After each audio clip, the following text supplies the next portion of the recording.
혹시 내가 부담스러워요?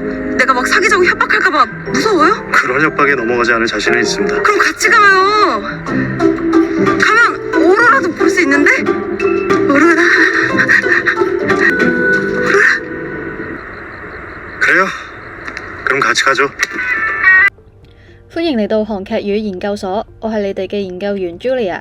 撇開死背，呢個 channel 會帶你哋進入韓劇嘅情景，輕鬆咁樣學習韓劇台詞入邊嘅自然語感。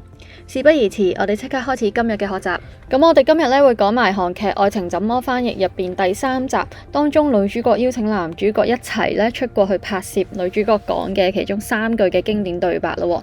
咁其實女主角咧想邀請男主角一齊去外國拍攝嘅時候咧，個男主角其實有猶豫嘅，咁所以咧呢個情景就講緊女主角試圖咧去講啲説話去說服佢啦。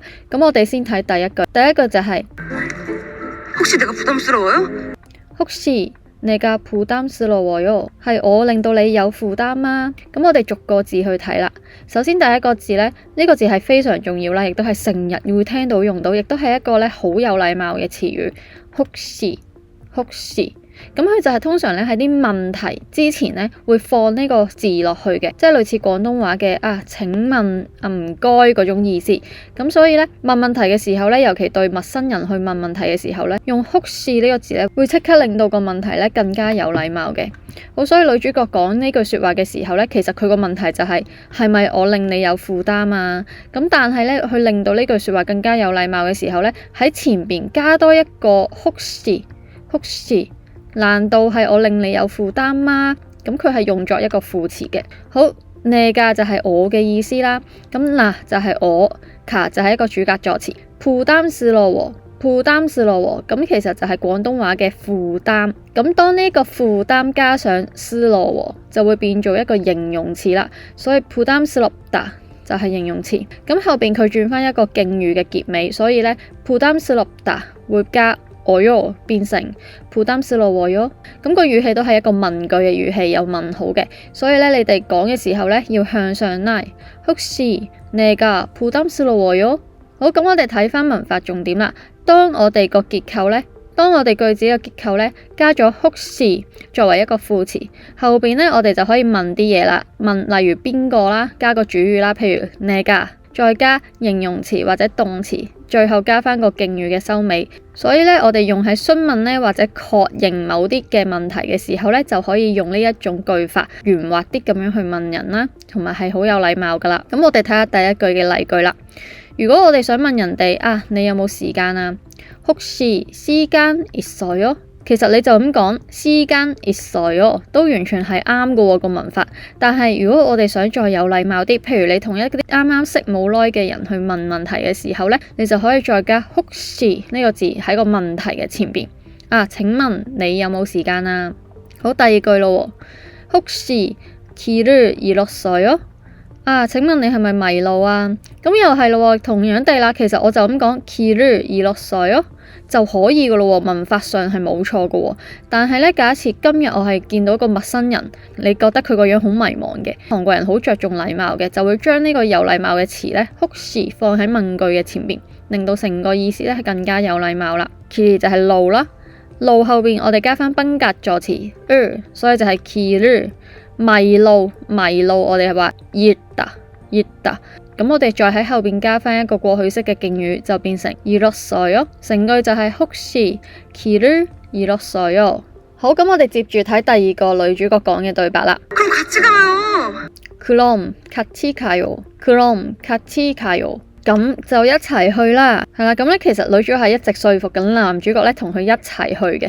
咁我哋逐個字去睇下啦。呢一個句子入邊嘅詞語咧都係經常用到嘅，所以我特登抽出嚟同你哋講，同埋都唔算太難，所以你哋應該可以成日常生活中都會用到啦。第一個字그럼嘅意思係那麼那就咁就點點點嘅意思。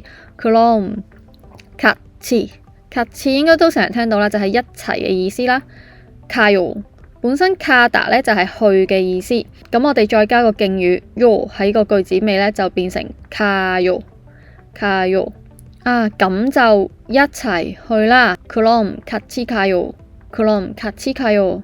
咁因為女主角講呢句説話嘅情景呢，其實佢係一個好興奮嘅情景嚟㗎嘛，咁所以你哋講嘅時候呢，都要帶啲興奮嘅心情。그럼 같이 가요，그럼 같이 가요。好，文化嘅重點呢，就係用 그럼呢個連接詞呢，去加一個副詞喺後邊，例如一齊啦，再加一個動詞，再加 you。咁呢個可以用於我哋去提出邀請啦，或者建議嘅時候呢，可以用啊咁就點點點啦嘅語氣啦。好，再睇埋例句啦。第一句我哋一齊去食啦。그럼 같이 먹어요。吃嘅韓文係먹다，喺後邊加翻敬語收尾，變成먹어요。그럼 같이 먹어요。好，第二句啦。그럼 내일 만나요。啲我哋要講拜拜嘅時候呢，就話啦，咁聽日見啦。聽日嘅韓文係내일，見嘅韓文係만나다，再加翻收尾 요，變成만나요。成句就係그럼 내일 만나요。好，咁我哋睇埋女主角講嘅第三句對白啦。가면 오로라도 볼 수 있는데? 가면 오로라도 볼 수 있는데? 가면 오로라도 볼 수 있는데? 你去嘅話仲可以見到極光添。咁呢句説話呢，女主角講嘅時候呢，亦都係好興奮啦，因為呢，佢 feel 到男主角就嚟俾佢說服到啦。之後佢再加啲，如果去嘅話，我哋仲可以見到啲乜乜乜，做一個引誘去令到男主角呢更加有想像力呢，去想同佢去嘅。咁嗰個引誘就係會睇到極光啊嚇。咁我哋逐個字去拆解啦。가면 가다就係去。면就係如果，即係的話啦。如果你去，或者咁樣睇就係你去的話。가면 오로라係極光 오로라。咁我哋加個 do 喺後邊呢，就係一個助詞嘅意思，成句就係你連極光都可以。後邊啦볼 수 있는데本身보다就係睇，如果我哋喺後邊加上을 수 있다嘅意思就係能夠，咁所以볼 수 있다就係可以見到。咁但係留意啦，今次我哋嘅收尾係는데，볼 수 있는데嗰個語氣呢，就好似講緊一啲嘅期待啦、轉折嘅一啲嘅語氣，咁所以成句呢，就係가면 오로라도 볼 수 있는데係一個好興奮嘅心情去講嘅。咁我哋再深入去睇個文法啦。首先면就係解的話，如果我哋用假設嘅條件呢，就可以用到佢噶啦。第二啦，do就係也啦，連去強調一啲嘅意思啦。例如我哋頭先上面講嘅，你連極光都可以見到添啊오로라도 볼 수 있는데。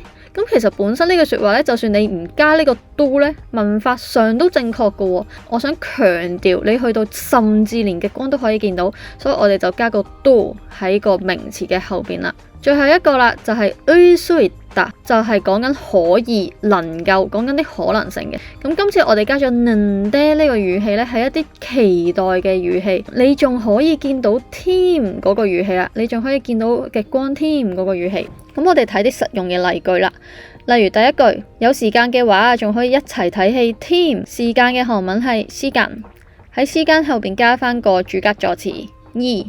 시간이有嘅韓文係있다。